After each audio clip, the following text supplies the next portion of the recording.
amount of like mainstream fame started. So I mean, yeah, she was like 20 or 21 years old. Yeah, so it'd be like 03 to 05 area. yeah, because She was like born in 83. I distinctly remember like when I graduated high school and like the girl I was dating was out in the city doing some stuff for college, and I was out there with her, and I remember that song just being everywhere on all the radio stations. Like the album was in like all the record stores because record stores were still a thing. Yeah. So, but shit, man. With all that, I think I'm gonna hit this intro and start a podcast. You guys down? I'm down. Let's kick it.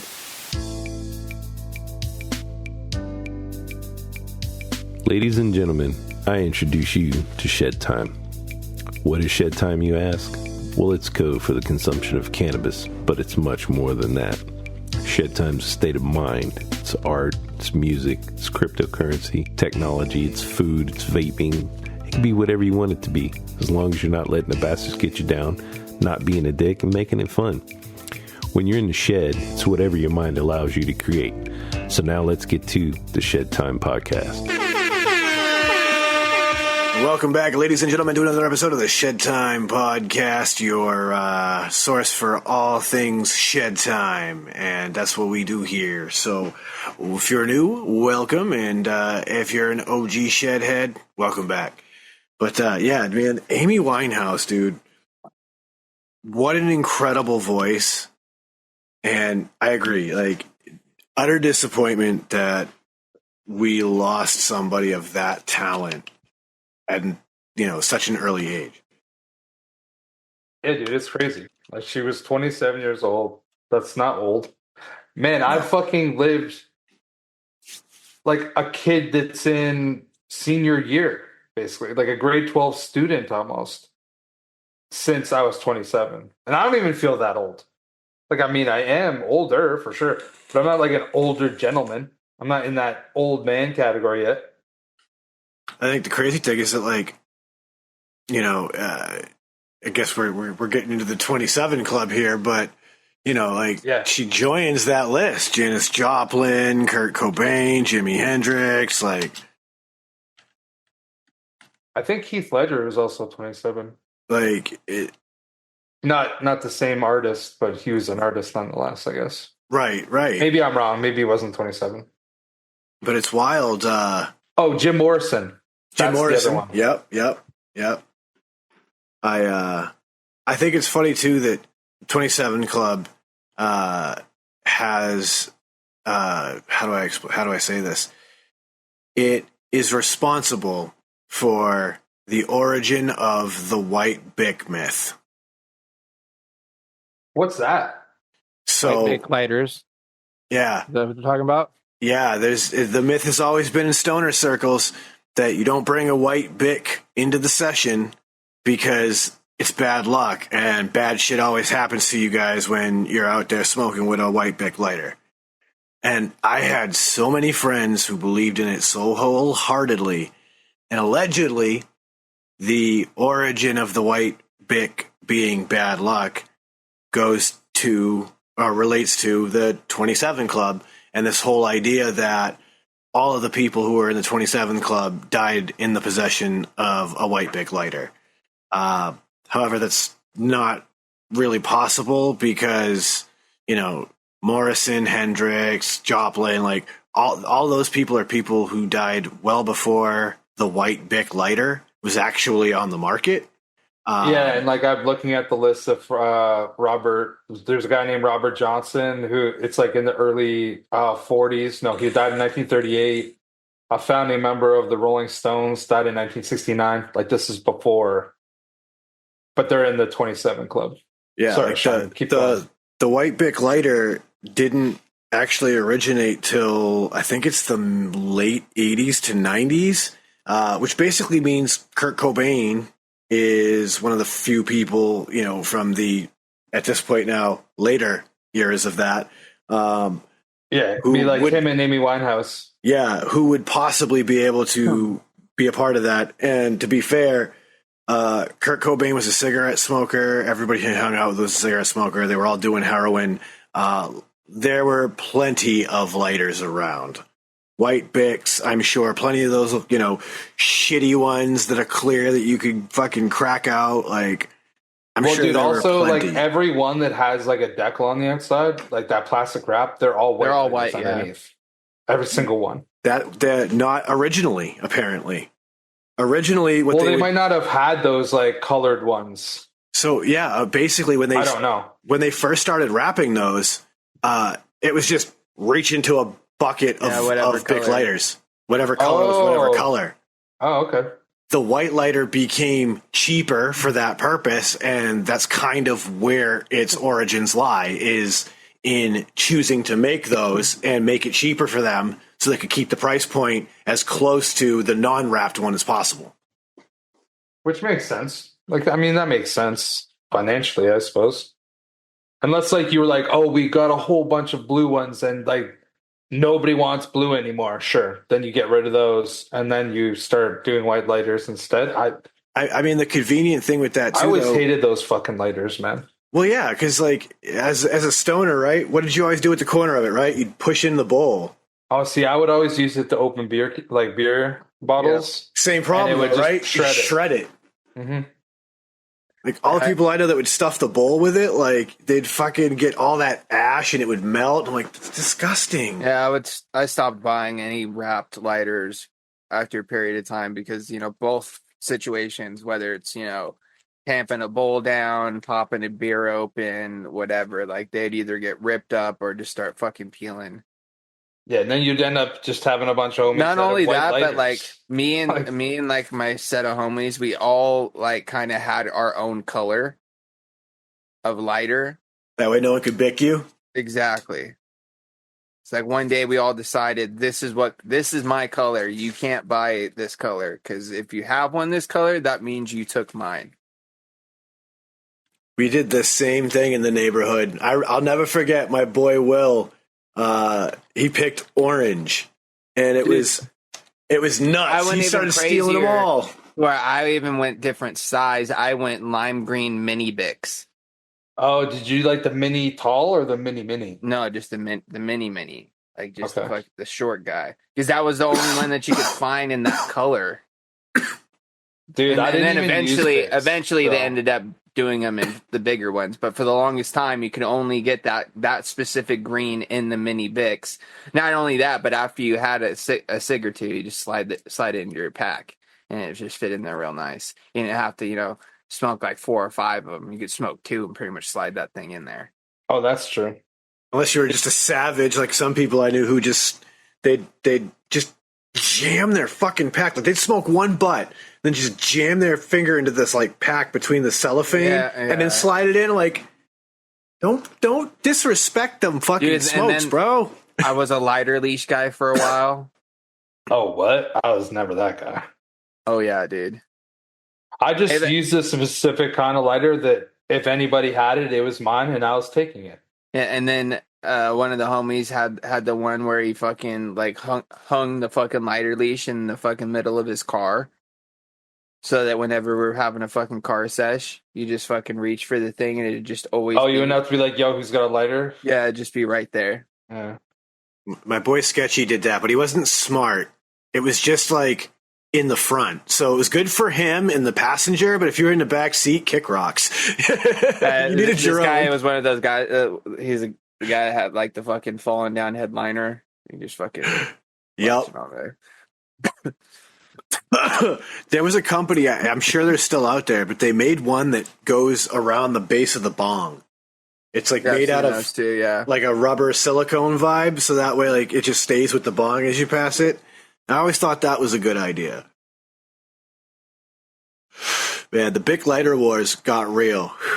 Yeah, dude, you know what's so funny? And maybe it's just like, this has always been me. Like, I'm always like this somewhat, like, I'm not going completely out of the playbook, but like, I'm always kind of running the trick plays. Like, if it comes to shoes, I might not get like the everybody wants them, but I'll get a really clean pair of really nice shoes. They just might not be like Eric Costins.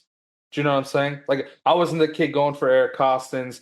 I'd be like going for like some Americas and I get Some like Reynolds 3s. Mark Johnsons or something like that. You know what I mean? Like something solid, something Some Leo sick. Romero's. Yeah, I would get something different. So when it came to the lighters, I was a Cricket man. I always had a Cricket. I hated crickets, Mike, bro. dude, me and my best friend Mike always had like the old school Cricket that was refillable. You could change the flint out, but it wasn't circle like that. It was a rectangle still. Oh, the rectangle Cricket. I've seen those too, but Dude, we used to call them, we'd be like, yo, all these Bics, they're just a fucking 2-barrel, baby. Because, like, when you had a Cricket, original Cricket, it was like a fucking 4-barrel carburetor. Bro, you could fucking light your smoke. You could fucking... It was just the perfect flame for us. And yeah, you had that big square really blocky jam, right? No, here, I'll try to find a photo of, like, one that I actually had. Me and my best friend, we would always have it. He would normally get the gold one. So it had, like, the gold metal. And mine would be the all black. I'll find it. I'm sure I'll end up finding one. Yeah, I thought you were talking about. Because like I would never have to worry about it running out because I could just refill it. It would last like fucking weeks. It would be like every 2-3 months you'd have to put a new flint in. It was fucking so easy, and it was a disposable lighter. Like it cost like 50 cents more than a Bic. You know what I mean? It wasn't like it was like crazy. I was a Zippo guy for a while, but it was only for my cigarettes. Yeah, I used to get so mad at people. I hated using Zippos for cigarettes because I would taste it for like the first 3 or 4 dregs. That's what I liked about it. You know what I used to love though? Fucking lighting a cig off a match, bro. I didn't like that either. No? Get the sulfur. No, dude. I was like, dude. I could use a Bic, no problem. I could use a cigarette lighter. I could use somebody else's cigarette. And I could use a Cricket. Those are like the things that I would use.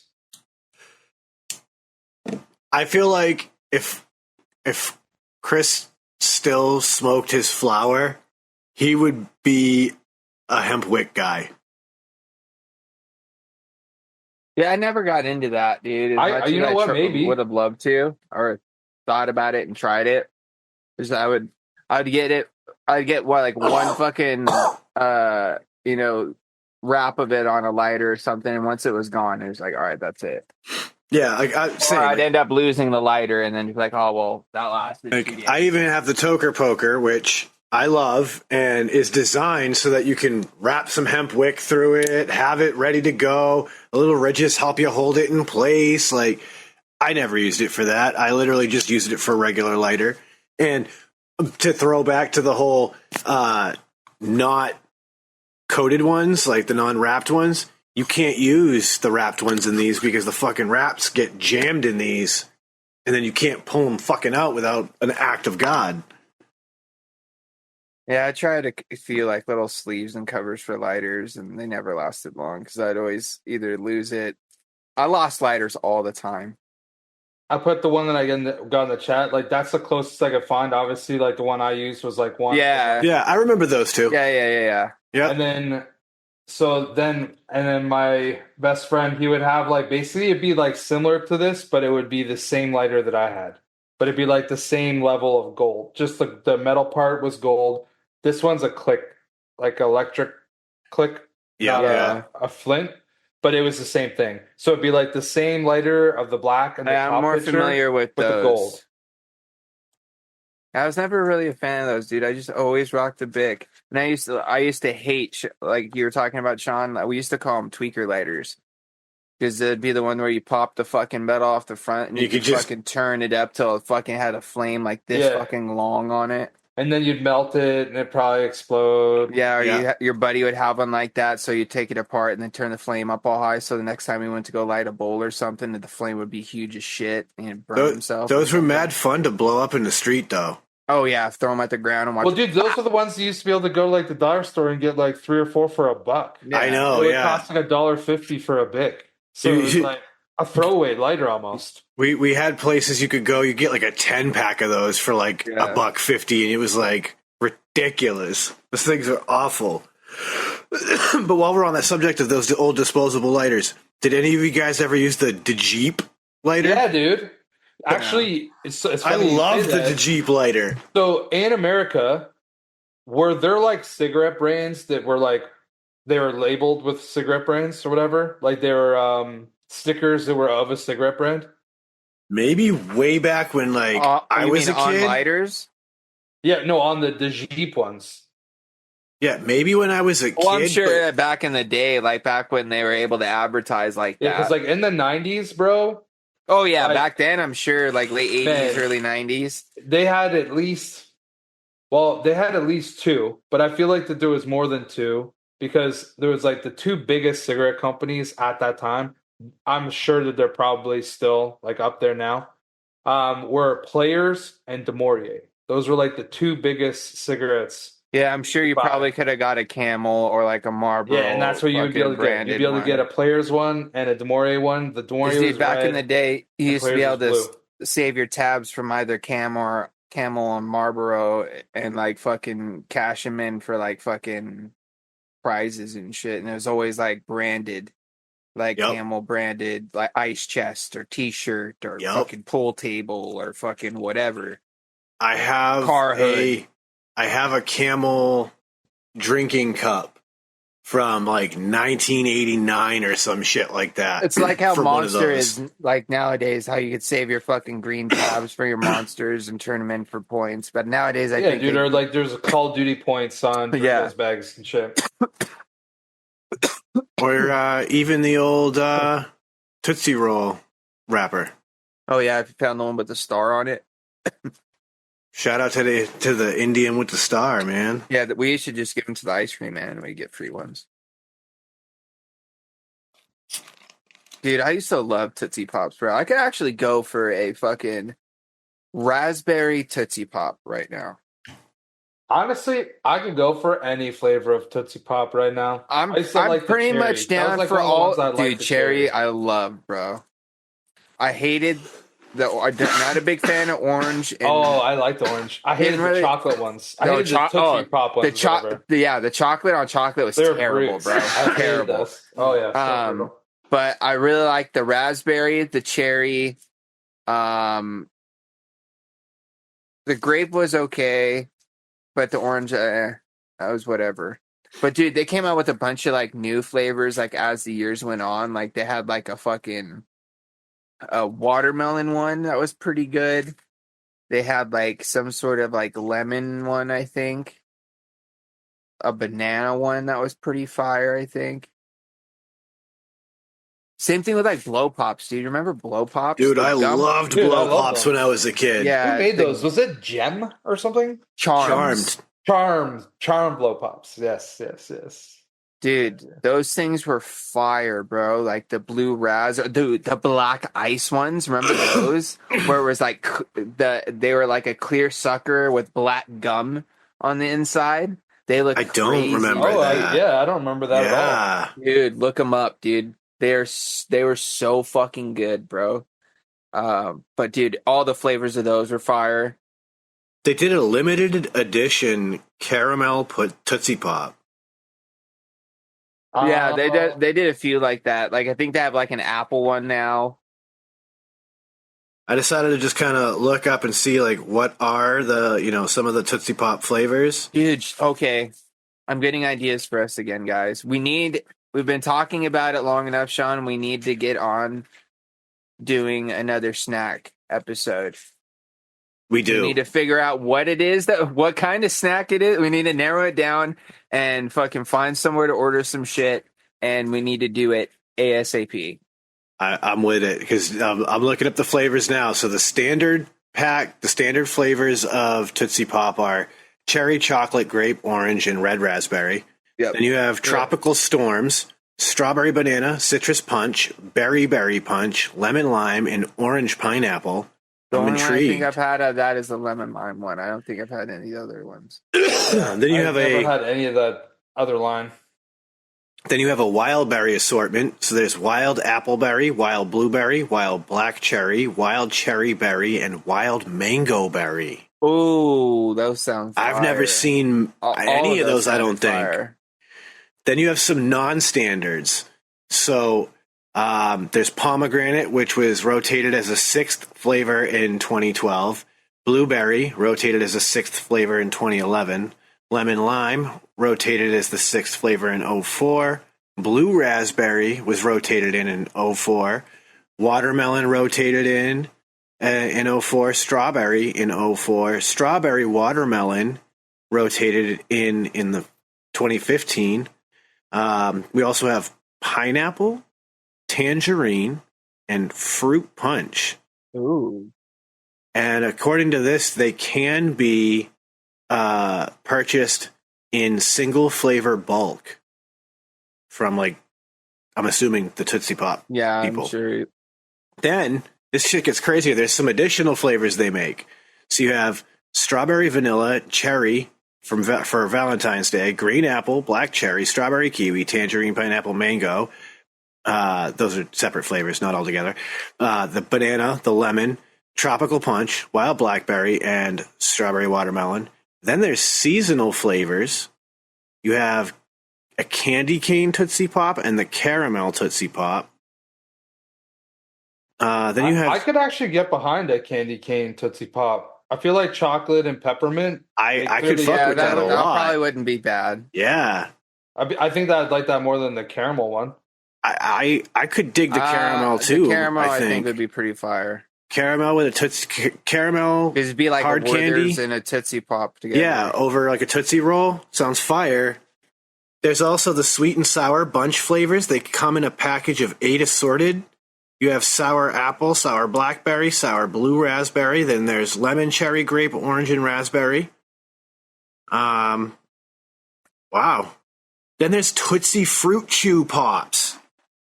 See, have you ever had the Tootsie Fruit Chews before? I love Tootsie Fruit Chews. Yeah, they're pretty good. They're pretty good. Yeah, the Fruities.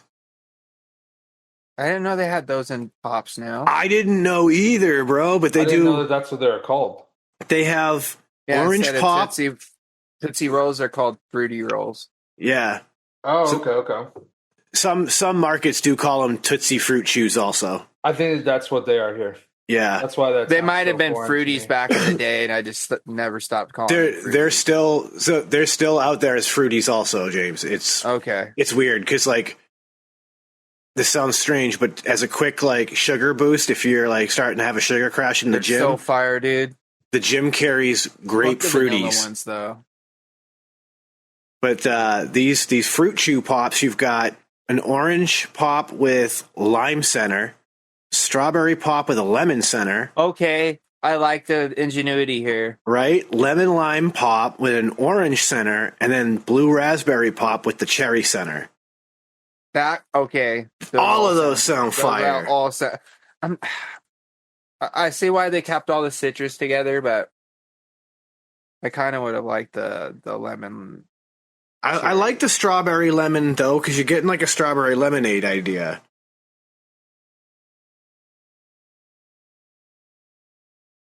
That's fucking dope. There's a lot of crazy Tootsie Pop flavors I did not know existed.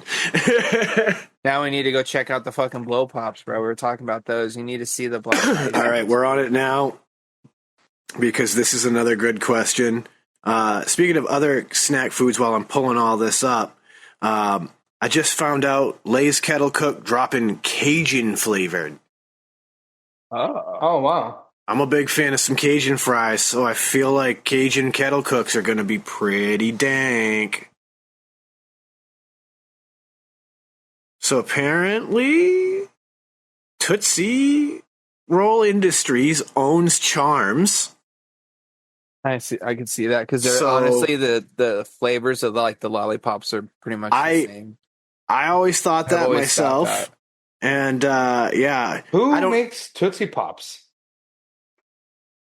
So, Tootsie Roll Industries does. Yeah, Tootsie Roll Industries. Okay. Yeah, they're their own thing. They're their own company. They're not owned by anybody, which is why their chocolate think about is it, bro. so think distinct. About how old school of a candy just a standard Tootsie Roll is. That's just probably been around since early 19. Yeah, I feel like it's definitely had its something? 100th anniversary. Yeah. I'll check though.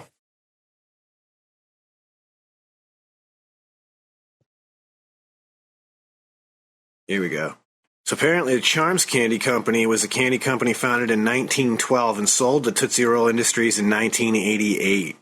Okay, so Charm's been around since 1912. So 1907 is when Oh, Tootsie Rolls. so they Says got Tootsie Rolls is a chocolate flavored they candy got that's 5 years on crashed in the them. United States since 1907. So they got 5 years on Charms or Charm or whatever. here we go. Of course, there's a candy Wikipedia thing, like a wiki for candy. Wiki Candy or It's on fandom, but it's like a candy wiki. Of course, there is. How am I even remotely surprised? dude, if there's something out there that exists, bro, there's a fandom behind exactly. Unfortunately, I'm not finding a aggregate of all the blow pop flavors it, dude. It because doesn't have it on the website. no, it didn't. So I'm trying to see if I can like find. Let's see. I'm gonna add this. Its description says that available in a variety of great tasting flavors that include traditional fruit varieties and more contemporary favorites.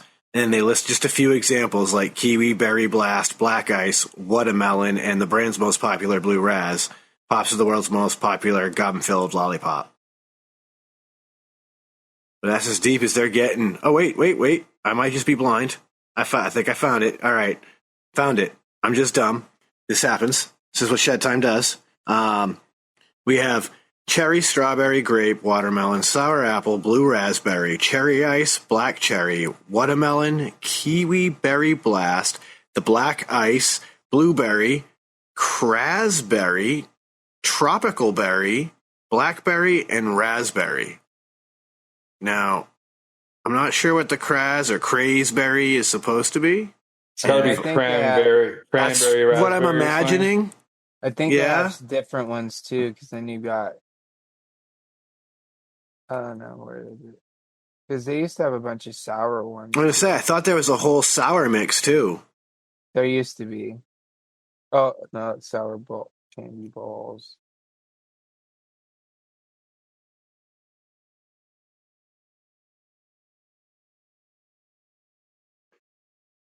Yeah, I'm seeing. I didn't know Charms. Like, I'm guessing this is probably what originally happened before the blow pop happened. Were little like square, hard candies, almost like a kind of like lifesaver, but without the circle missing.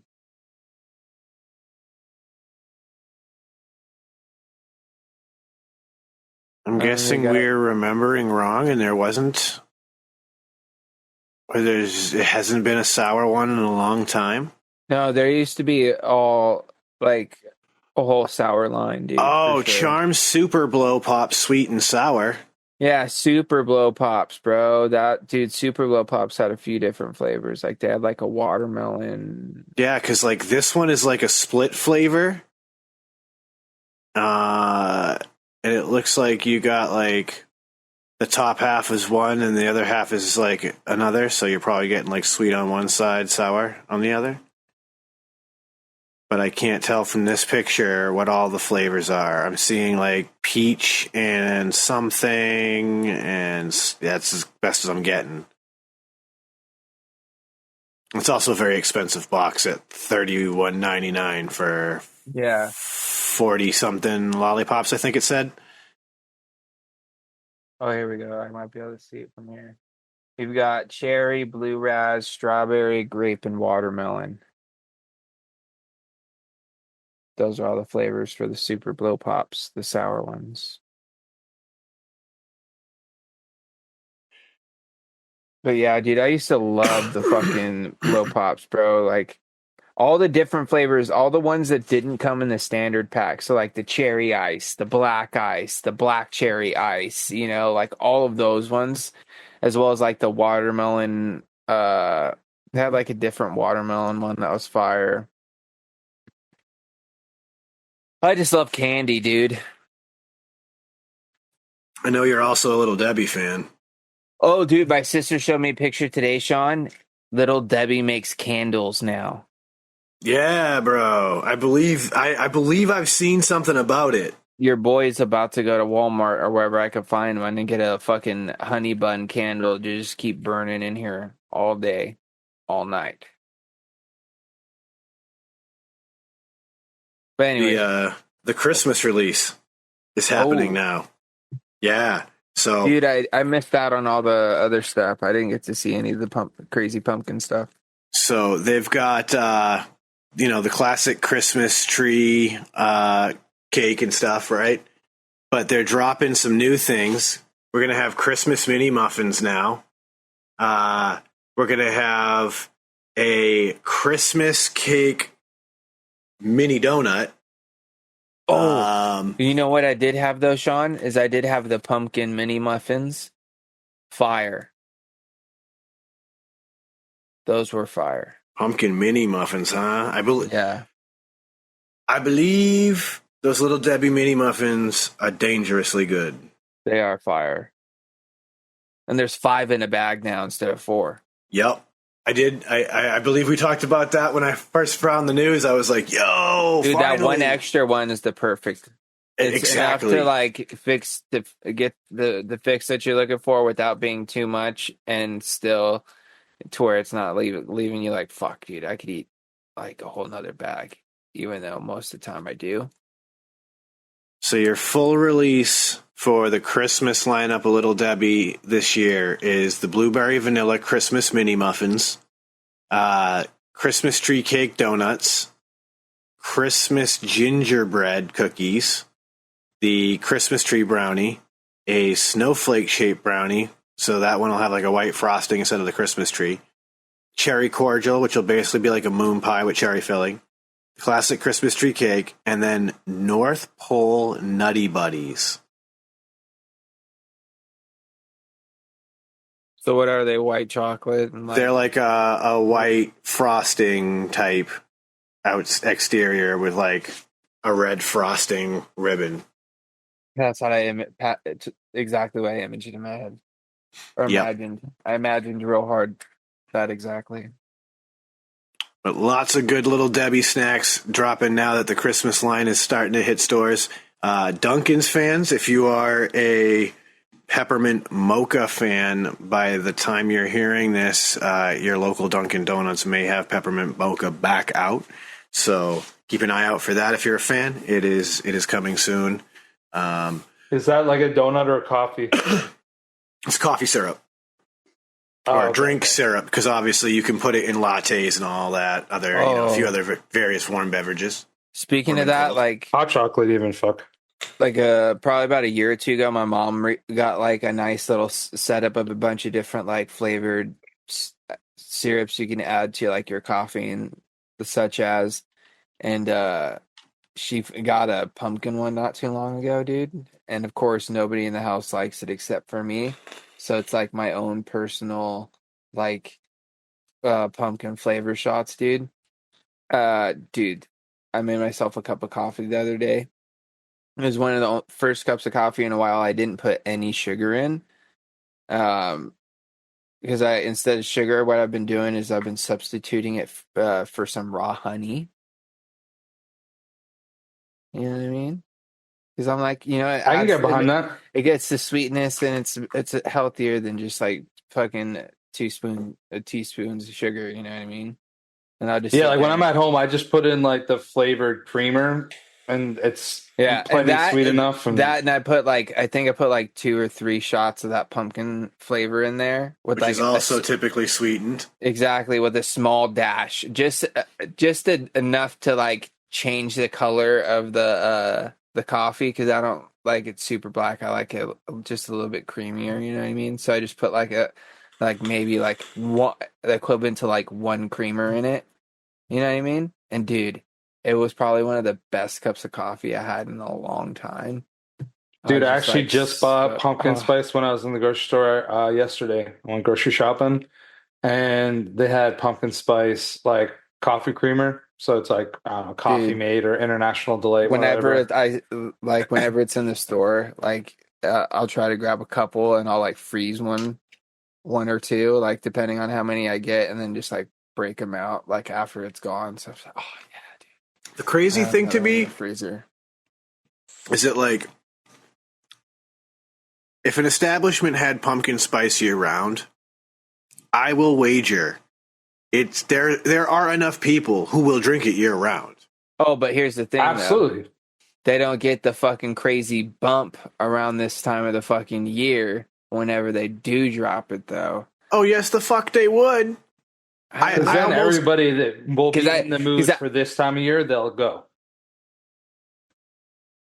I don't know. I feel like, dude. I feel like either way, dude. Here's the thing, James. They're gonna make money either way.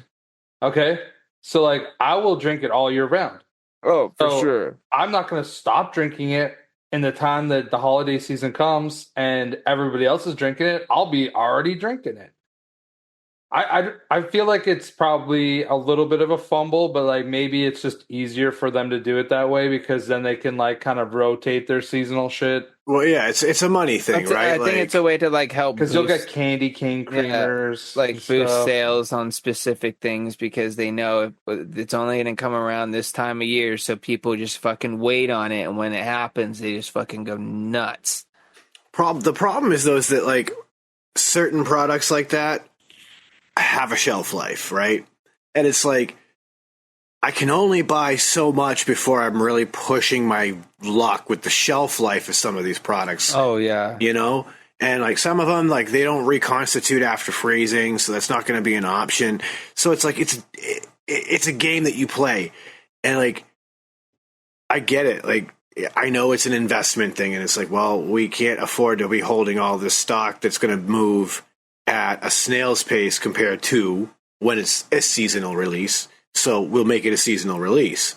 But like I feel the same way about peppermint mocha. I can drink that flavor combo year round. You and my mom both, bro. That's like her honestly, dude, favorite. I almost feel like eggnog kind of fits in that bill. If it's like below 50 degrees Fahrenheit, I'm in on fucking eggnog. So like maybe I wouldn't drink it in like, you know, June, July, and August. Well, that's why it doesn't come out until it's like no, but it's out for like 2 months tops.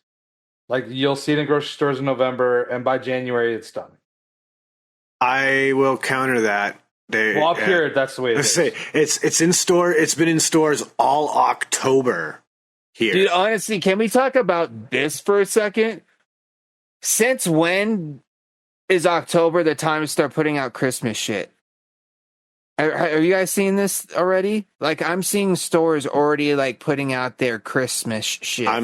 Yeah, you're supposed to. I'm not really in stores. So I worked in big box retail in my life, so like it's to me, we haven't even gotten to fucking Halloween, let alone Thanksgiving, and you're already putting out your fucking Christmas. Christmas started in August. I hate to say it to you like that because like the world cringes when you hear it, but Christmas starts in August in the retail world. They're already filled to capacity right the fuck now in their back rooms for Christmas. I was in a dollar store earlier this week. There was no Christmas shit out, but there was so much Halloween stuff. So I feel like whenever they close down the Halloween, the dollar store will then become Christmas. Walmart. We've already had Thanksgiving, so Walmart, Home Depot, Lowe's, all of them. One side of the aisle is Christmas, the other side is Halloween decor. That's pretty much what's going on. Target, same thing. They're already breaking down Halloween and setting up Christmas. Not as much Christmas stuff, but that like you're starting to see small trickles of stuff in certain stores, like the big box stores specifically, because they have the space to do it. But yeah, it's crazy, bro. It's like I said, like having worked in that industry, like if I start hearing Christmas music on the fucking radio, dude, I'm just not turning my radio on. There's a station in my local area starting Friday morning, midnight after Thanksgiving, Christmas music. That I can kind of get because like I can't do it. It's kind of been tradition to my family. The day after Thanksgiving is when we go out and put up the Christmas lights. For me, it's the 24 hours of Christmas music starting on Black Friday. Yeah, I can't do it. When I was in high school, my bus driver listened to that radio station. Because I was a bad kid, I didn't have a noisy bus and a short ride to school. I had a quiet minivan with like one other person and a sometimes hour ride one way into school. If I had dead batteries in my Walkman or whatever, no, I think I had an MP3 player at the time. So if my MP3 player was dead, I was doomed. Did you guys ever go Black Friday shopping? Like when it first started? Like when it was like the thing? So I didn't really go Black Friday like, shopping that like hard, wait in but I used to line go, and shit. like Boxing Day shopping. There's a couple years that my brother and I, like when I was still living at home and my brother was back from university, we would go. Did you like camp out? 5 a.m. Nah, we would just go really early. Like we'd leave the house at like 4 a.m. But dude, do you remember how crazy that shit used to be back? I don't think it ever really hit like people fighting and like the shit you see on the news in America, but people out here in packed, America lost their fucking minds, bro. Like I would always go to HMV. I would buy music on Boxing Day from the time I was about 13, and that was the only place I'd go. And then later on, like I said, when I go with my brother, we would go. He'd like want to go to like this big box store, that big box store, and try to get whatever deals because he wanted to get a new TV. He'd want to get a new whatever. You know what I mean? But I always used to just go to HMV, which was like the big music store in Toronto. And they used to have buy 3 get 1 free, no matter what. So I would go because I'd always have gift cards because that's like almost the only thing I would ever ask for. I'd be like, I just want HMV gift cards for Christmas. And I would go and I just buy all my expensive punk CDs and be getting a free CD for like $25 because that's how much the fucking stupid CDs cost. Oh man, talk about the fucking CDs costing money. Woo! You remember, dude, the crash was amazing for a little bit for us music fans when like CDs got down to $10 a piece. Because I definitely remember $20 and $25 CDs for just like a 12-track album that ran maybe 40 minutes. And having to feel grateful for it. God, I sound old. Dude, I just remember having the fucking fat fucking CD case in my fucking truck. The Case Logic, bro? Yeah. That's what the big brand was up here. No, it was just some off-brand thing. But the one with all the sleeve, like it have like the 9 different sleeves, where you have all your fucking shit, and you have them sorted out by like bands or like by fucking genres. Alphabetical order or whatever. Yeah. In my bedroom right now is one of the huge binders where like each page is 4, and it was like, or it's 8, really. Yeah, and it was like 20 or 30 pages thick. So this motherfucker is like this thick. And then on top of that, it has this zip pouch where like CDs that kind of still worked, but I didn't really care. But there's like 1 or 2 songs I like. I would just chuck in there. I would always get to the point I'd double them up where like I'd put a CD in my fucking stereo and it just stayed there. I sadly made that mistake, and the Saab ate the CD. Dude, I did that to 2 different cars, and it was the same CD in both cars. Because of course, once it got stuck in the other one, I couldn't get it out because they both were in car accidents, and then afterwards, I just couldn't get the fucking shit out because the car wouldn't fucking turn on. The Saab ate a very rare punk compilation. Dude, I still have one of the stereos I took out of the truck because I was like, oh, well, I'll put this in something else. Whenever I put it in there, the CD, I'll get the CD out. Never fucking put it in anything because when am I ever going to need a fucking a deck that you could take the whole faceplate came off? Remember those? Yeah. It was a flip up one too, so like flip up, like fucking do a thing. But I literally have 2 car stereos right now in my house, and I've just yet to do anything with them. And they're both like DVD playing, like full-size screens, the whole nine. I remember when I first got one that you could play MP3s on and like all that shit, and it had a detachable face, and like it had like the little fucking plastic snap case that would like hold it. So, if you wanted to go and you were leaving your car, you just put it in your pocket. So you just have this, like, it was the most impractical shit I've ever seen. But I remember when I first got one, I did kind of feel like I kind of felt like I made it, boys. Like I had like 210s in my trunk and like a detachable face, and like I only listened to like punk, hardcore, and ska. Like I sound like I was really pounding bass. That's when it would be amazing. I think that's like part of the reason why I fell in love with Sublime so hard, because it was like one of the bands Dude, that it's the had best music fucking that driving would music, actually utilize my sound system that I had, and I loved their music. So I would play it all the time. And I genuinely felt like I made it, because like my best friend from the time we were like 17, 18, he bought a truck it was an S10, and it fucking had, I don't even remember, man. It had probably like 12 speakers in it. Like it had like subs, fucking 6x9s, 5x7s, fucking 2 sets of tweeters. Like, dude, this thing was fucking just absolutely like packed with speakers, amp, all that shit.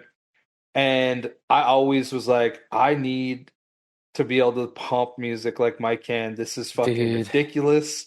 Like, I need to fucking be able to. I had a few buddies that had sound systems, bro, that were just fucking ridiculous, bro. And I was always so fucking jealous because I never had the fucking money to fucking get one. Not only that, I just didn't have a car worth putting that kind of fucking sound system in for the longest time, I'll dude. tell you what. By the time I was done, it took me like the entire time of owning a car, which was about 2 years at the time. Like I would roll over cars every year or two. And it was like immaculate. I'd spent more money on the stereo than the car by like 2 times, but I didn't pay very much for the car. But I had over $1,000 into the fucking stereo. And this was in like 1999, probably. And then I remember I sold that car and I pulled everything out and put it all back to stock. And it took probably like 6 months to get it into my new car, because I had to like get different speakers because they wouldn't fit. And like me and Mike were like, man, we're just gonna carve up this whole car just to put these in. Like, why don't you just see if you can sell them? Then we'll just get ones that are like bolt-in, And so I did that, and it took me time. But then after that, I had that car for like 3 years, dude. I will say though, being a burnout with ADHD and shit that's like kind of important, like power to a car, bro, I would fucking run that shit down all the time. I'd get somewhere and we'd just be killing it and just kicking it. I'd be chilling in the parking lot and I'd have my fucking stereo going, not like cranked, but loud enough that like the but amps you'd drawn run the from fucking the battery all the time. And dude, and I would literally have to like get out of my car, fucking run with my hand on the door, run, and then fucking jump back in the car, put the clutch in, fucking hammer it in first, dump the clutch, and then fucking bump start that bitch like old dirt bike, son. It is ridiculous. Dude, that's funny as shit. That's the life, though. My buddies used to do that. Well, not my buddies. One of my buddies used to do that so much he just started carrying a little jump box on the back of his fucking truck. Oh, yeah? Yeah, because they'd go to, there'd be like these fucking car meets like on Friday nights, and they'd just go and everybody would just go park their car, and of course everybody's sitting there with their fucking sound systems turned up all loud, fucking bumping their shit, and then not realizing how long we fucking been sitting out there. Oh yeah. And then next thing you know, everybody and their dads fucking jumping each other's fucking shit because they fucking killed their battery. Or they can't fucking inflate their fucking bags because they don't have any fucking power to fucking use their switches on their fucking shit. Having a jump pack, little jump packs are not expensive nowadays. Like having one in your arsenal, clutch. Even still to this day, I always have just a pair of jumper cables in the back of my car, in the trunk of my car for. I should, but I still drive a standard. So like, I used to always be that guy that would like park on a hill, because like I was not really reliable when it came to like maintaining my vehicle. Like I would check the oil, and I would just add it, and then every so often I'd be like, oh man, it's been a while. Like I did that until I change the got oil. new cars, bro, and then ever since then, Yeah, dude, I because of stay the on top of warranty. my Yeah, shit. And now I do that. Well, yeah, now dude, I now I'm actually even can't get into them. Now I'm even more and more on top of it, and I just take it straight to the fucking dealer. Yeah, so that's that what I they do too. Because It I'm costs just more like, money, but I mean, but it is. dude, the peace of mind of just knowing that all that shit's fucking documented, and if anything happens, be like, hey, it's on you guys. You guys touched it last. I did everything you asked me to do, so don't fucking. Speaking tell of me which, I need to, because I actually had to put off one of my services just because I just didn't have the cash at the time. I got to go back in and get that done before I put too many more miles. Dude, I think the last time I got my oil changed was on my way back from Will's in April. And dude, until like 3 weeks ago, I put maybe 1,000 miles on that oil, like since I got it in fucking 5 months or whatever. Because I just wasn't driving the car. But now I'm driving it again, and I'm like, it says that I should get it changed by August. But I'm still like nowhere near the mileage that I'm supposed to. I always go by the mileage, bro. So I think I'm just gonna ride it, and I'll get it changed before next year for Will, because I won't put. I'll probably put maybe 4,000 or 5,000 kilometers. Like I'll probably put like. 3,000 I always usually go by miles. the mileage. Having worked in a lube shop, I can tell you that the date is loosely based on some studies about the breakdown of oil in your engine after having been heated. Well, they always say, right, it's like this many miles or kilometers or this length of time. So like if you don't drive your car for a year, you have to change the oil. If you drive your car 1,000 kilometers in a year, you have to change the oil once it hits a year. You know what I'm saying? So like your oil is a processed product, and so it does have a lifespan, and especially like once it's been heated in the engine once, like it's starting its breakdown process. So if it sits, it should probably be changed, and it feels criminal when you know you've got like $50 worth of oil just sitting inside there that's technically clean. But it's also the breakdown of the components inside the oil filter that you have to worry about. So that's like, I wonder. Okay, you know what? You know what I wonder, Sean? Now, one of my questions would be to someone who knows oil like really well, and I would ask them if it makes a difference if it's synthetic oil, semi-synthetic oil, or like pure dinosaur bones. Absolutely, it does. Because I would feel like the pure dinosaur bone oil, like traditional oil, it would definitely affect it more. 100%. That's why it's not synthetically produced. Like that's why they say like it's like every 3,000 miles on conventional motor oil, and then between 6,000 and 8,000 miles on full synthetics. It is a huge difference because the synthetic oil holds up a lot better for sure. And also, while we're on the weird subject of motor oil right now, high mi. Main difference between the high mileage and the traditional synthetic motor oil, let's say, is detergents and things like that they've added to help keep your engine, who's now got some wear and tear, moving at its peak performance. So, honestly, if you're over 100,000 miles, use the high mi. It's worth it.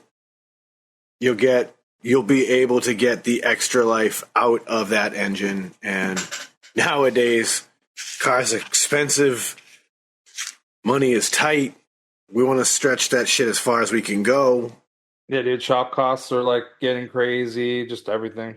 I mean, well, it's like, I'm around these new cars, and it's like you need computer programming degrees. Like, we had a car that came from Ford. Something was wicked wrong with it, and it was so fucked. They had to get Ford engineering involved to get everything to work again. Like, when it's something of that nature, because there's so much computer stuff going on in there, it starts costing lots and lots of money So it's a crazy world. Dude, cars are fucking money pits. That's really it. They're necessary evils for people that don't live in super urban areas, and they're convenience makers for people that don't want to fucking take public transit. That's solid they are. Or they're like, big dick swinging. Like, I mean, that's also another thing. So in the vein of transportation, have you seen the Honda Moto Compacto? No, I've never even heard of it. Sir, this is what might be the most unique, some might say most ridiculous, electric motor scooter I have seen. But it does everything it's supposed to. This, my friends, is the Honda Moto Compacto. Wow. Yeah, I've seen that. That shit's crazy, dude. It's about as skinny as a plastic folding table. And yeah, your wheels fold in, your seat folds in, your like you could handlebars all fold in. Take that on a plane and just like check it with luggage. 100%. You could fold that all up, throw it in the trunk of your car, and then like go somewhere, pop it out, and then just go like toot around town or whatever. Dude, speaking of just crazy, like unique things, have you guys seen what Bear Mountain Studios has been doing the past couple of days? I have been out of touch. No, tell me. Dude, I don't even know what that is. I'm just going to show you guys this video. So he's got these old school glass molds, right, for like bottles and shit. And he's been making them into fucking dab rigs, dude.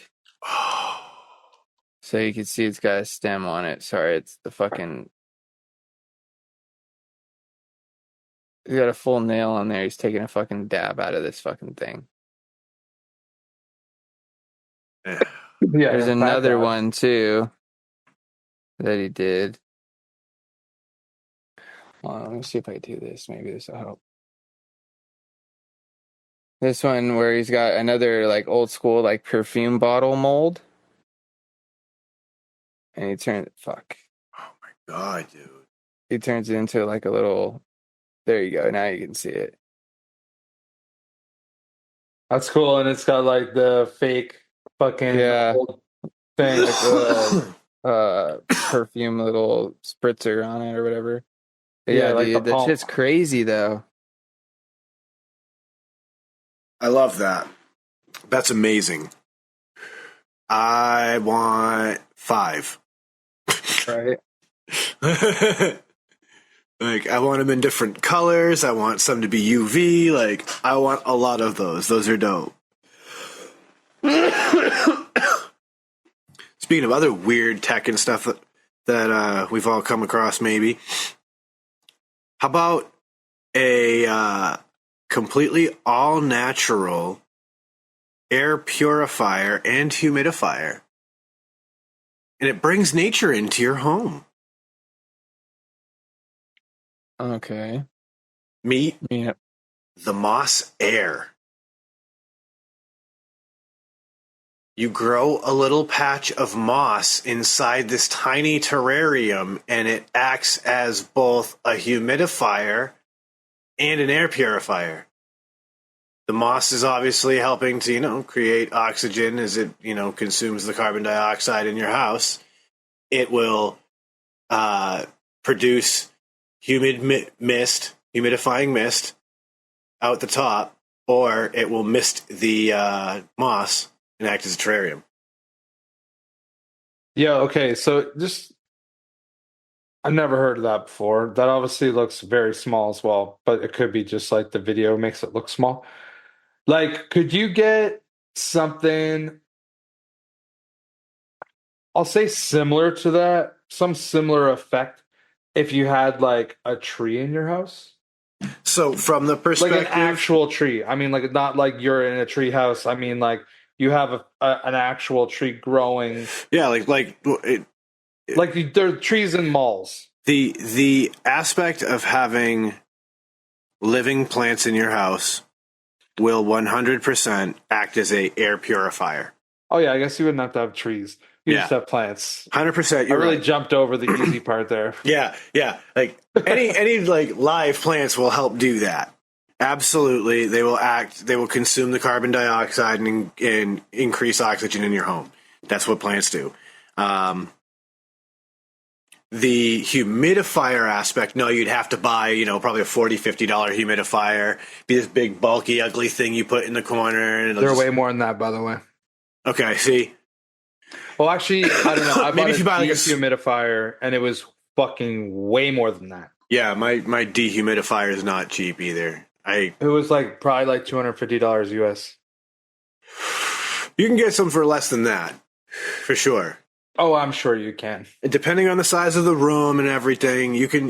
It's for this whole basement, and it's a pretty Yeah. reasonably sized basement. And honestly, I think it's under. It's not even as big as it's probably for the space it's doing. Does that make the sense? one that I run down here is probably around 150 to 180. So that covers. I think that mine says 900 square feet. I think mine's a little smaller than that for coverage, if I remember correctly. Mine might be 6, 750, maybe 8, but 750 probably feels more realistic for that. But I've also got a really small one that's perfect for a small room. That sucker cost me $40, $50. I could see that. Yeah. It's not smart in the sense that it doesn't have a typical thermostat for the humidity. When it gets to a certain level, it keeps running, but it just decreases the power that it's outputting. So it goes from high to low. Okay. But I have it running in the grow room because it's a perfect small space. I've literally got it so it drains automatically out the window. Dude, honestly, is that... I fucking wish. I wish that I didn't have to empty it. Now, in the summertime, it was fucking horrible. I was emptying it 3 times a day, and I wouldn't even be getting it right when it turned off. I would just catch it, and I'd still empty it 3 times a day. Now it lasts 3 or 4 days. Speaking of the grow room, I got to show you boys these because you haven't seen it. This was the parents of my clones that I'm flowering now. Only a couple survived, so that's why I cloned them. But she produced some mighty fine-looking fruit. All right, Sean. I'm going to make you actually full screen here. Yeah, that looks pretty good, man. We That got looks pretty good. We got some beautiful, beautiful colas. This is obviously the top of one of my better plants that survived out of that batch.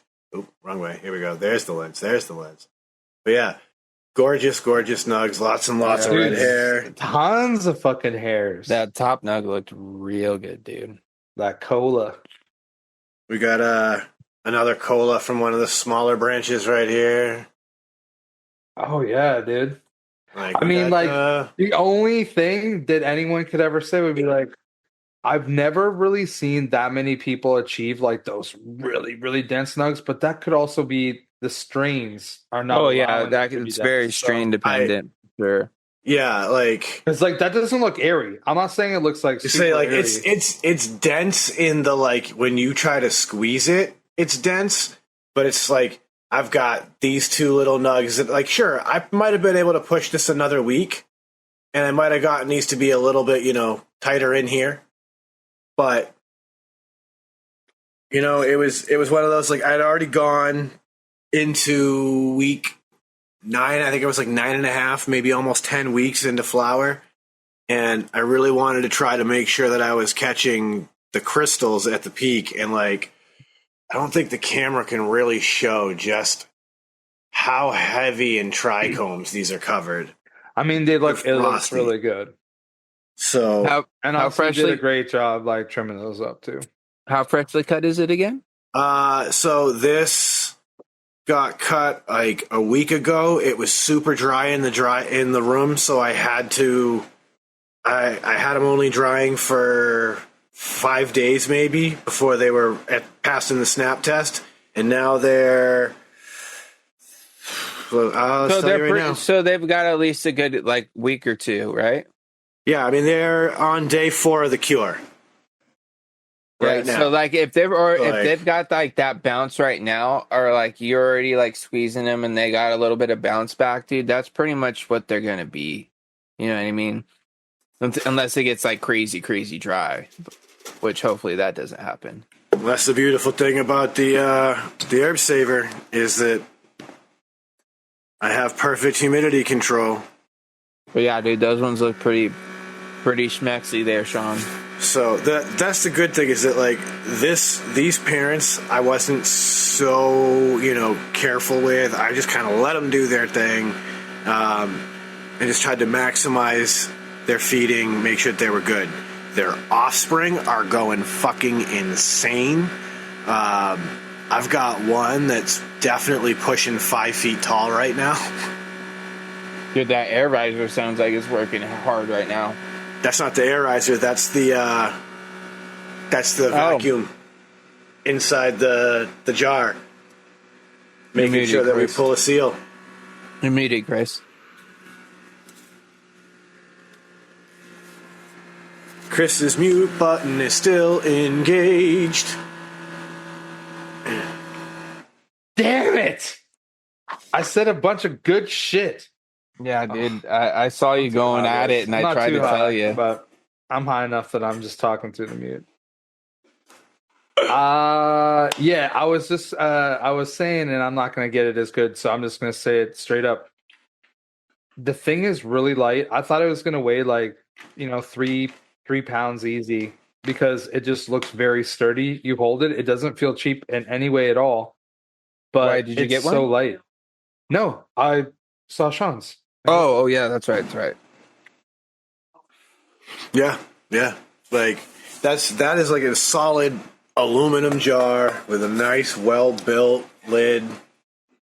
It has served me well. It continues to serve me well. I will probably have to get a couple more if I get better at this process because these sprouts are all looking mighty fine. So if I get some really nice plants out of this next round. Dude, I hope that you just...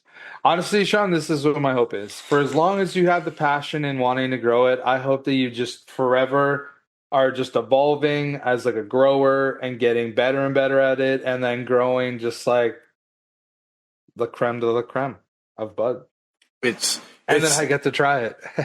That's the real exciting thing, right? Is that I know, I agree. I do no work other than encourage you. That's it. I'm excited to share those fruits with people because we can crunch numbers and figure out the initial startup costs, all that. None of that actually matters once you've gotten into it and you're starting to hone the craft and all that. What really matters is that you're honing the craft. And once you hone the craft, that's when you're producing fruits from your plants that are so abundant, you have to share them. That's that for me. That always feels like the goal is to learn to be able to overgrow, so you can share. Here's the facts. I'll tell you right now. So Liz and I thought we're gonna grow weed at some point in the future, right? We could grow so much weed. There's 0% chance that we'd ever go through it. Especially if I, have any level of ability to do it. Actually trying hard the entire time and really trying to cultivate and create the best weed for myself. I can't go through more than an ounce a month. I just don't. I don't know how I could. It's a wild thing, right? We're allowed 8 plants. No, sorry, 6 plants per person. So that'd be a total of 12 between my wife and I. For me to grow 12 plants if I even produced it only an ounce off of every plant, that's 12 ounces that I'm going to get every 3 to 4 months. Yeah. That's a lot for 2 people. And the thing is if you're doing it right, you're probably going to get more than an ounce per plant. And not only that, I mean, I don't know, maybe there's a lot of people out there that can just, use the same bud for 3 months straight. I don't think that that's me, but... You can't. Well, I mean, I guess you could, but I don't see any benefit. It seems like... Well, scientifically, you grow tolerances to all of the secondary cannabinoids and all of the terpenes that are in it, because the receptors start to get blocked up from your constant use of that one strain. You need to take a break from a strain every once in a while just to get the benefit of the strain that you love. It's different, obviously, if you're using it to like create edibles and things like that, but like if all you do is rip, runts every time, no matter what, like eventually you ain't even going to get anything out of it anymore. We put you on some garlic cookies for a week. Dude, speaking of switching things up and trying new strains, I found this new strain. Of course, you guys know me. I'm an OG fan. But this one I never heard of before. It's called Red Eye OG. That was that nug I was just showing you guys. This fucking nice nugget right there. But just reading up on it. Apparently, its background is unknown due to breeder secrecy. One of those. Ugh. Let's see. It says Bud was an impressive competitor at the 2015 Cannabis Cup. So far from what I'm seeing, it's like got a euphoric, giggly, happy, relaxing, sleepy feeling. May relieve what does that say? Asthma, bipolar disorder, chronic pain, depression, eye pressure, insomnia, muscle spasm, PTSD, stress, tumors. Got a herbally, peppery, pine, sage, spicy, sweet, sugary flavor, earthy, floral, pine, pungent, and sweet on the nose. When you said could potentially help asthma, I was like, it's got to be high in pinene. And then you're like, piney, like, yep, there we go. Yeah, piney flavors and aromas. From one of the things I've seen earlier, it says it was pretty high in myrcene, too. Oh, yeah, I believe that. I mean, it's an OG. And with a name like Red Eye OG, it sounds like you're going to be pretty fucking stony, brownie. Well, we're going to find out. Right, meow. That is the benefit of having it right there. So, to jump into a little bit of vape talk, because I need to bring it up before even we hit a green room episode. I decided to go down a memory lane vape myself. I know you did one recently, Chris, and pulled out an old e-liquid that you hadn't had in a long time. A custard of yours that was an old-time favorite. I did the same. I went back to the motherland. I have a bottle of Soul. The very liquid I credit with getting me off of cigarettes. I got a bottle. And, nice. It's been at least 4 years now since I've probably vaped it. And my God, I think I appreciate it even more now than I did back then. Obviously, for one, my vaping has evolved. I was on like Cleto coils and stuff, early dripping when I last vaped it. Old gear, legit old gear. Yeah, so like now I'm vaping it the way I vape now. I'm like, oh my God, I can totally see why some people don't like it. You know what's crazy? Like, just talking about old gear, whatever. Is that like this RDA, for example, okay, is fucking 8 years old. Jesus. 8 fucking years old? That's crazy. Like a goon, 8 years old. Like 8. Dude. Time is going by way too fast, I feel. That's wild. That's wild. Well, that's for sure, dude. But I'm experiencing that in a different way, just from my nephew. Dude, the little kid's growing up so fucking quick, dude. Like, he's about to be 6 months old already. Next week and a half or so. But like today, dude, I got to witness him actually completely rolling over full cycle from his back to his stomach, and then from his stomach back to his back again, dude. Is he getting close to crawling? No, not quite. Like he's still working on getting his upper body strength going and figuring out how to like kind of prop himself up. His legs, dude, he likes to fucking kick and bounce, and he's all about it. So like he's already working those muscles, getting that action going. But dude, you know what thing I always thought was super cool? It was like the thing that would go in a door jam, and it was called a Jolly Jumper. We have them for him, but we have them for him, but the seat's too big for him, so he kind of like flops around in it. It doesn't like really sit like secure to him, so we're gonna have to wait till he gets a little bit bigger to put him in there. Gotcha. But he's got this other thing. It's like a Finding Nemo thing, so it's got all the Nemo characters and shit like spread around it that do like different shit, but it's like on springs and in all 4 corners. So he sits there and he just fucking bounces in that thing while he can play with all the different little characters and shit.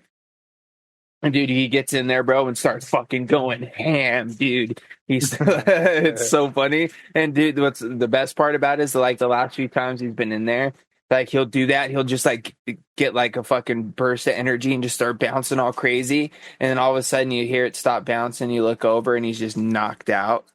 He's like fucking just tuckered himself out. But today, when he was over, like when we were trying to like get him to like practice rolling over and stuff, and dude, he was just sitting there, just fucking talking up a fucking storm, bro. Just saying like full on baby babble sentences, dude. Just like fucking fucking screaming and saying all kinds of shit, dude. It was so fucking funny, bro. Because like he was getting kind of frustrated because he couldn't fucking figure out how to turn over. So he'd get all fucking mad and like start screaming and shit. And then all of a sudden he'd just like smush his fucking face into like the fucking blanket. And then like he would figure out how to like fucking tuck his shoulder by doing that. And then all of a sudden he'd push up with his foot and then he'd just finally flop over. But he'd have to get like frustrated first, and then just kind of like he'd do the same thing every time, and then finally he'd figured it out. Dude, it's so funny though. Sometimes you just got to use pissed off power. Yeah, they get jobs done. Baby rage, dude. We call it. He's learning that quick. We call it when him turning into monster baby, dude. Because sometimes you'll be holding him and he gets tired, then all of a sudden he just kind of just gets all like this, and he just like fucking gets all angry and like makes this like fucking mean face. And sometimes he'll just like start eating like your shoulder, or like the other day he just started trying to eat my neck. He's just like, and just like going all crazy, dude. It's so fucking funny. Little babies being angry is funny. I got to feed him some pears today, some like mushed up pears and like mixed up with like some rice cereal and shit, dude. Dude, as soon as he gets like some in his mouth, he's just sitting there nom nom nom nom nom nom nom nom until he's ready for the next bite, and then he opens his mouth and he goes, ah! And he's just like, give me another bite, hurry up. And then the whole time he's like fucking smacking it down. He's just like making fucking noises like, It's so fucking funny, dude. It's so funny, dude. My nephew is like 11, and he still like eats a lot like that. Like, it was cute when he was a kid. When he's like 6, even you're like, oh, that's pretty cute. Like, but he's 11. Like he's almost 12, and I wanted to just be like, because I was reminded because yesterday was my mom's birthday and I was at my sister's, and he was sitting beside me, and I wanted to be like, yeah, homie, like, you're gonna have to learn how to eat properly, Yeah. I think. Like Just table etiquette, please. right now, my nephew kind of gets a pass because he's still just even learning how to eat in general. Dude, so like, he's gonna figure a baby. He doesn't like, even have any teeth yet, bro. Like he's still figuring it out. It's like watching all of those videos of kittens eating and making noise. You're like, "Aw, it's adorable." Dude, just hanging out with that kid just is like it brightens up my day every time. Like, dude, I was telling Chris yesterday. Did I tell you yesterday, Chris, that like I fucking laid down because he was like taking a nap when I got home from work yesterday, and I completely passed out. And by the time I woke up, he was gone. And I woke up, dude, and I was so fucking upset, bro. I was no, you didn't say this. dude, I was so fucking bummed out, bro. Like I literally was like crying, bro. That like I missed him. I like texted my sister, I was like, please, next time he's here and he wakes up, make sure you wake me up. I don't care what you got to do, wake me up. I was like, I'm so fucking bummed. That just ruined my fucking day because I like all day at work yesterday. I was just like, oh. Fucking it's Tuesday. Fucking Ira's gonna be at the house when I get home. I'm gonna fucking jump in the shower. We're gonna fucking do our normal fucking hang out and play for a fucking hour or so before he goes home. Like it's sick. I was so stoked on it. And when I got home, I was like, oh well, he's laying down. I was like, I'm gonna lay down for like 20, 30 minutes, set an alarm on my phone and everything, slept through my alarm. My sister sent me a text when he woke up and was like, hey, he's awake. And apparently, like, her and my mom both came and knocked on my door. Oh, so, like, an effort was made. You were just tired, bro. But still, dude, I was so fucking pissed at myself, bro. Yeah, but you get to see him pretty often. So, like... That doesn't matter, Chris. You don't understand how much I fucking love this kid, dude. And, like, honestly, like... if I could quit my job and like spend all of my time with this kid, dude, like I was thinking about that because I was literally when I got home from work today, I actually like snuck out of work a little early today just so I can come home and spend a little bit of extra time with him because I didn't see him yesterday. And like me and him went and sat on the front porch, and like the whole time I'm sitting there like.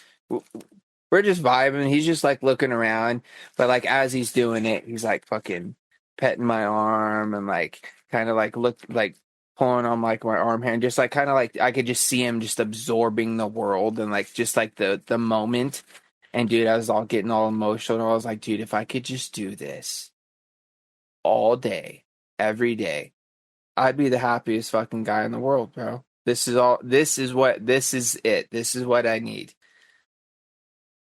So, like, the fact that I missed out on just a small piece of that yesterday fucking, like, legit broke my heart, dude. I was so fucking upset. So, like, today, from the moment I got out of the shower, I didn't put him down, dude. It's just like, nope, he's mine, bro. Until I got to get ready to do my podcast, me and him are doing everything. I'm going to feed him his food. I'm going to change his diaper. We're going to go outside and play. We're going to lay down and fucking... play with this little fucking alligator toy. We're gonna fucking roll over, do whatever. Like, I was just all about it, bro. All about that fucking kid, dude. What a wholesome way to bring this show to a close. It's the truth, man. Like, I love it. That's probably the most honest and truthful thing I've said in a while on this show. I honestly though, like I'm sitting here grinning ear to ear because I'm like I love the like the family vibes is strong and it's a beautiful thing and like I said, what a beautiful wholesome way to bring the show to a close. So yeah, I mean we're at the end of our time. So Uncle Chris, go ahead and bring us home. Well, thanks everybody. Appreciate you listening to us. 3 gentlemen. It's awesome. Of course, you can go to shedtimepodcast.com. Check out our Patreon. Check us out Friday nights. Frank Shanklin Vapors YouTube channel, 8 o'clock Eastern Standard Time. And just come by and kick it there. You can actually like see us live, interact with us live. So if you ever had any questions, like you can come on there and ask us, and chances are we'll probably answer you. And I think that's honestly it. So everybody be safe, have a good week, live your best life, and I'll throw it to James. As always, shout out to all the Shedheads for you guys' continuous support. Make sure you guys are still leaving those 5-star reviews. Chris pretty much covered all the bases as far as the links and everything else you need to check out. So I'm going to end it as I always do, sending out all of those positive vibes. Chris by fives. Don't forget to tell somebody you love them. And as always, a little bag or dab will do you. Cheers. It's absolutely true, friends. And of course, comments, reviews over there on all the platforms, always welcomed and appreciated. We do appreciate all of you. So one last time, ShedtimePodcast.com has links to everything. Patreon, the merch store, and of course, the Frames Jake and Vapor channel, so you can find the green room. So with all of that, I'm going to tell you, the best is get you down, be cool, don't be a dick, and whatever it is you do, try and have some fun. It's the Shedtime Podcast, and it's time to roll on up and roll on out.